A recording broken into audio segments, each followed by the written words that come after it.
pessoal do nono ano, vamos nos aprofundar na revisão para a nossa prova. Essa revisão vai ser dividida em três partes. Uma referente à República da Espada, que é esta. Outra vai ser referente à República Oligárquica. E uma terceira vai ser referente aos conflitos rurais e urbanos que aconteceram na Primeira República. Ok? Então, essa é uma revisão de aprofundamento, preparando a gente para a prova que vai contemplar o assunto de República Velha. Essa primeira parte é a parte a respeito da República da Espada. Damas, cavalheiros, como eu acabei de falar, a gente vai estudar para a nossa prova o período da República Velha. Porém, essa primeira parte da revisão trata especificamente da República das Espadas, ok? O governo dos presidentes militares Marechal Deodoro e Marechal Floriano Peixoto, como também o governo provisório, que foi comandado pelo Marechal Deodoro, ok? Então, nossa prova vai cair todo o assunto da República Velha, porém, essa revisão ela vai tratar especificamente da República das Espadas. Vai haver, posteriormente, em outras aulas, o aprofundamento a respeito da República Oligárquica. Antes de mais nada, é importante a gente lembrar o que causou o fim do Império. Bom, para muitos historiadores, o que causou essa queda do Império, queda do regime monárquico brasileiro, foi o desgaste do prestígio do Império frente a alguns setores importantes, alguns atores importantes na política nacional. Em primeiro, os militares, que se revoltaram, ficaram desgostosos devido a uma desvalorização que eles tinham em relação à sua importância para o país. Essa sensação de desvalorização foi causada principalmente após a Guerra do Paraguai, onde os militares foram muito importantes e, em contrapartida, não tinham uma participação política. Uma outra perspectiva foi a questão religiosa, que foi um atrito que houve entre a Igreja Católica e a maçonaria do Império. Nesse sentido, a Igreja parou de ver a monarquia como uma forma de garantir a liberdade religiosa e de garantir os direitos da Igreja no território nacional. E uma terceira, mas não menos importante, foi a abolição da escravidão.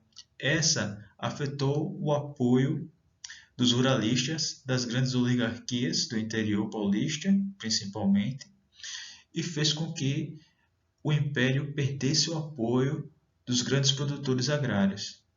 E a falta do apoio dessas três áreas, certo? Ajudaram e resultaram na proclamação da República. Bom, após a proclamação da República, foi instaurado um governo provisório. Esse governo provisório foi liderado pelo próprio Marechal Deodoro. A própria pessoa que liderou o movimento da proclamação da República também foi a pessoa que liderou o governo provisório. Bom, uma das grandes medidas desse governo foi a propaganda. Como assim propaganda? Não tinha televisão. Não tinha televisão, mas tinha jornais, como a gente pode ver aqui ao lado, uma manchete de jornal da época. Tinha também a propaganda de outras formas, através de monumentos e nomes de espaços públicos. Por exemplo, nome de ruas, nome de avenidas, nome de praças. Então, todos esses nomes que eram dados em homenagens a figuras importantes do Império foram substituídos, pelo menos a grande maioria deles. Também foi feita a cunhagem de símbolos nacionais, a substituição da bandeira, a substituição de todos esses aspectos ufânicos, de ufanismo, ou seja, tentando formar uma perspectiva de uma nacionalidade republicana. Um outro aspecto importante foi a substituição de funcionários públicos. Os funcionários públicos de alta patente, que tinham sido antes nomeados pela monarquia, pelo império, agora passam a ser substituídos por funcionários públicos ligados a movimentos republicanos. É uma maneira de retirar os aliados do império da máquina pública e colocar os aliados dos republicanos na máquina pública, fazendo essa renovação de quadros. Outra perspectiva, e essa é bastante importante, foi uma das missões do governo provisório, foi escrever a nova Constituição. Escrever essa nova Constituição que não mais falasse de monarquia, até porque foi proclamada a República, então a nova Constituição tem que ser uma Constituição republicana. E por último, mas não menos importante, a realização de novas eleições.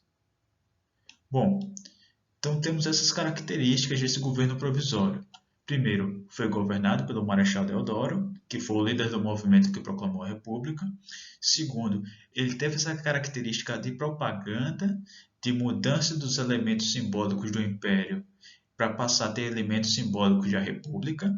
Ela teve essa perspectiva da substituição de funcionários públicos que foram nomeados pelo Império e agora passaram a ser substituídos por funcionários nomeados pelo governo provisório. Também ele teve a missão, e isso é muito importante, ele teve a missão de escrever a nova Constituição e de realizar novas eleições. Atenção damas, atenção cavalheiros, como foi falado, um dos papéis do governo provisório era escrever uma nova Constituição, visto que a antiga Constituição, a Constituição do Império, legitimava o poder do imperador. Então agora a gente vai passar a ser uma república, vamos mudar essa Constituição, ok? Quais foram as principais mudanças dessa Constituição? Primeiro, o republicanismo. Foi extinto o poder moderador, que era o poder manifestado e exercido pelo imperador. Foi estabelecido 3 poderes. Quais são esses? Executivo, legislativo e judiciário. Esses 3 poderes que a gente já conhece, ok? Outra perspectiva, foi instituído o federalismo. O que é o federalismo? É as unidades federativas. Ou seja, uma nação é composta por unidades federativas, que a gente entende hoje como os estados, Alagoas, Pernambuco, etc. E esses estados têm uma relativa autonomia entre si. Eles pertencem ainda à nação, pertencem à União, mas eles são relativamente independentes. Outra perspectiva é a laicidade. O que é a laicidade? É a propriedade daquilo que é laico. O que é laico? É a separação entre igreja e Estado, entre religião e Estado, ou seja, o Estado não teria mais uma religião oficial. Outra perspectiva importante foi o voto. A eleição previa voto direto. Apesar das eleições seguintes não serem diretas, a Constituição previa que teríamos votações diretas. Esses votos eram especificamente dos homens, era um voto masculino, e para maiores de 21 anos.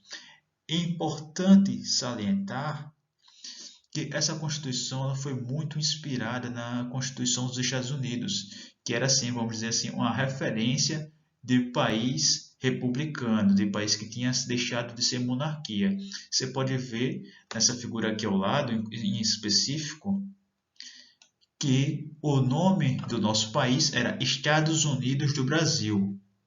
Essa era capa, essa era a primeira página da nossa Constituição, ok?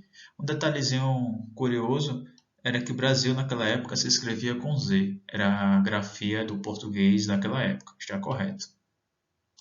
Pessoal, como falado, outra coisa importante que o governo provisório fez foi a realização da primeira eleição presidencial, ok?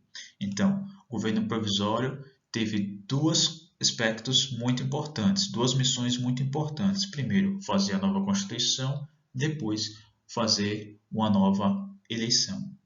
Bom, essa nova eleição ela foi feita e ela teve algumas características peculiares. Primeiro, ela foi indireta, ok? Segundo, a eleição ela era feita de maneira separada, ela não era composta uma chapa de presidente e vice-presidente, não. Tinham votações separadas, tanto para presidente quanto para vice-presidente. E terceiro, os candidatos poderiam tanto concorrer a presidente quanto a vice-presidente, caso quisessem, caso se inscrevessem. Foi o caso de Floriano Peixoto. Floriano Peixoto chegou a se candidatar tanto para presidente quanto para vice-presidente. Porém, para presidente, ele não teve muito sucesso. Ele ficou em terceiro colocado, ele teve apenas 3 votos, ok? Então, foi realizada essa primeira eleição, ela foi indireta, e quem ganhou para presidente foi o Marechal Deodoro da Fonseca, com 129 votos, ok? Em segundo lugar, foi Prudente de Moraes. Prudente de Moraes, membro da oligarquia paulista. A gente ainda vai ouvir falar dele porque ele vai ser o primeiro presidente da República Oligárquica e o terceiro presidente da República Brasileira, ok? Floriano Peixoto ele não teve sucesso em sua candidatura para presidente, porém, para vice, ele foi eleito. Ele foi eleito com 153 votos a sua candidatura aí para vice-presidente, ok? Então, como resultado dessas eleições, tivemos Deodoro da Fonseca presidente e o vice-presidente Floriano Peixoto. É importante salientar que presidente e vice não compunham uma chapa, eram candidaturas individuais, candidaturas independentes, e foram eleitos adversários políticos. O presidente era adversário político do vice-presidente. Então, tinham os deodoristas e tinham os florianistas, ok? Então, presidente Marechal Deodoro da Fonseca, o primeiro presidente eleito, e o vice-presidente Marechal Floriano Peixoto. Aqui nessas imagens a gente vê uma cara mais conhecida, né? O Marechal Deodoro, e esse rosto menos conhecido foi o segundo colocado para presidente, foi o Prudente de Moraes, ok? Então temos aqui Marechal Deodoro e Prudente de Moraes, que futuramente vai chegar a ser presidente. Pessoal, houve a eleição de Marechal Deodoro. Marechal Deodoro já era líder do governo provisório, certo? Foi o primeiro presidente e também foi o primeiro presidente eleito. Então ele passou, após ser votado, após ser eleito para a eleição, certo? Ele passou a ser presidente eleito também. Bom, características sobre esse governo, vamos falar assim, esse segundo governo de Marechal Deodoro, esse governo constitucional de Marechal Deodoro. Bom, primeira característica, ele foi um governo curtíssimo, foi muito curto, não durou nem um ano, ok? Foi um governo extremamente curto. E por que esse governo foi curto? Porque ele teve tanto uma crise econômica quanto uma crise política, ok? O governo de Marechal Deodoro foi curto porque tanto teve uma crise econômica quanto a crise política. Que crise econômica foi essa? Bom, essa crise econômica, ela em parte já foi herdada da crise econômica do Império, porém, o ministro da Fazenda agravou essa situação. Quem foi esse ministro da Fazenda? Foi o Rui Barbosa. É esse que a gente vê na foto.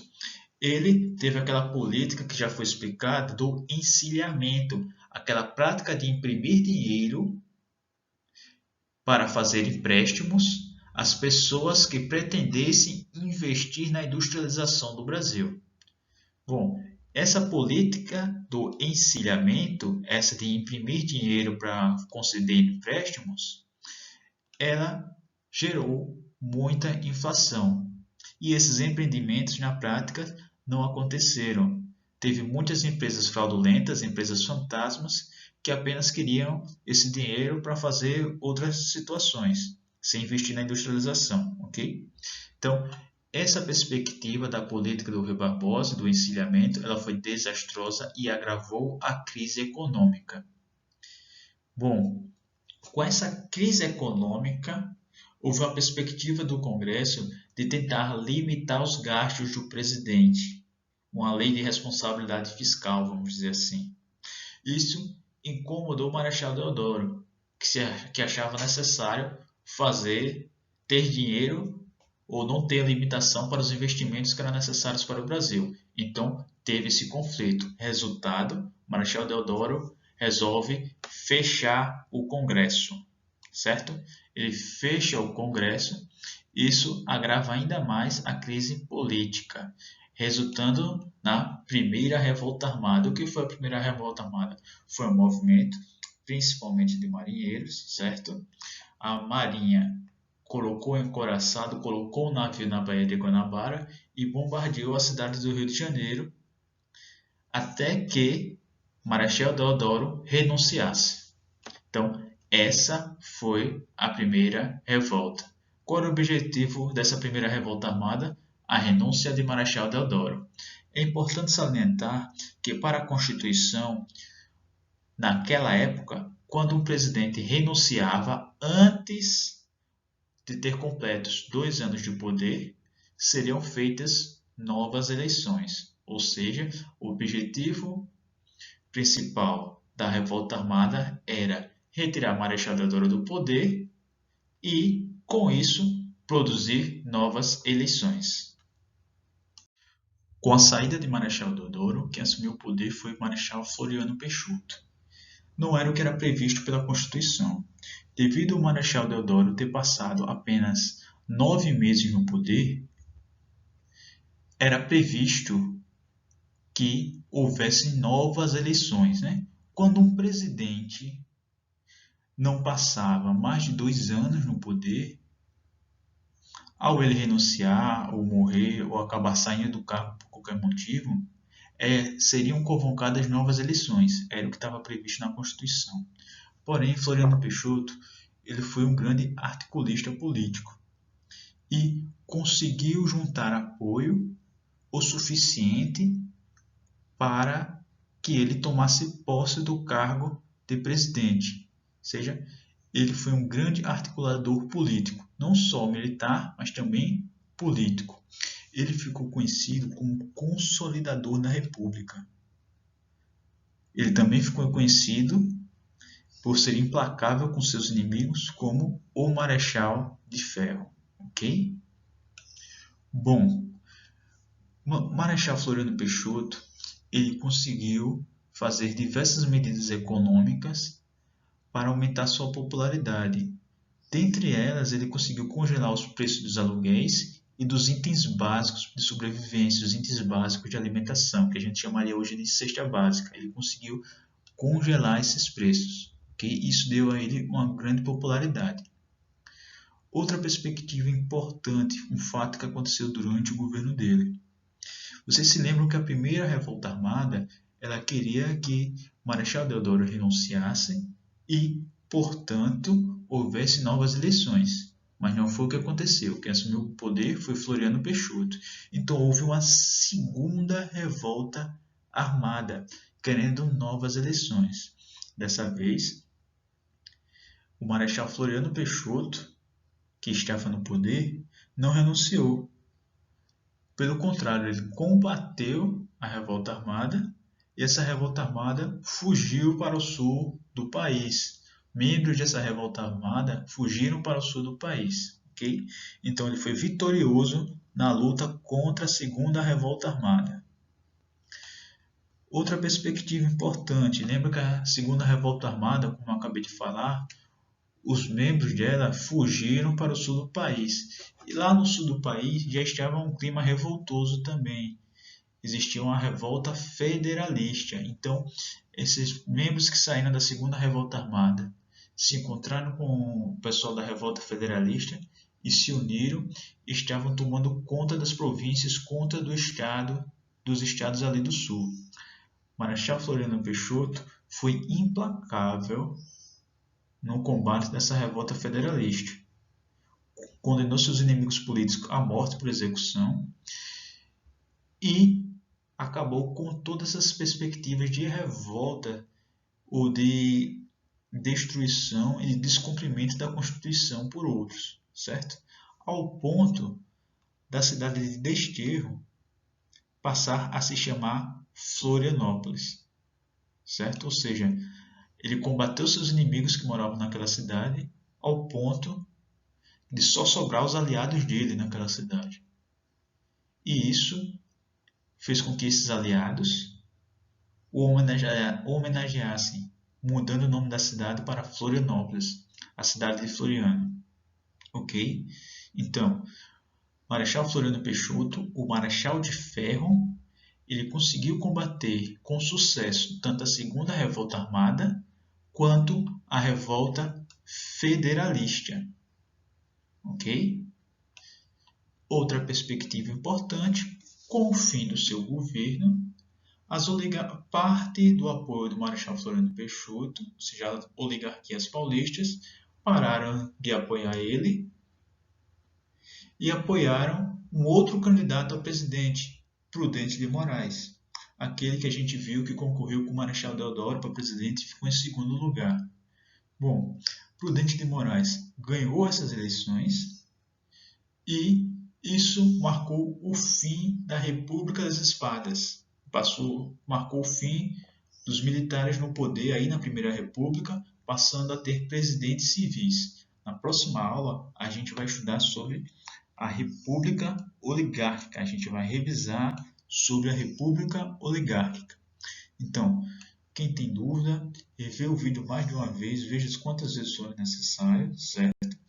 Leia o material que está no livro, releia o material que está no livro, para a gente estar bem afiado, bem preparado para responder as questões da prova.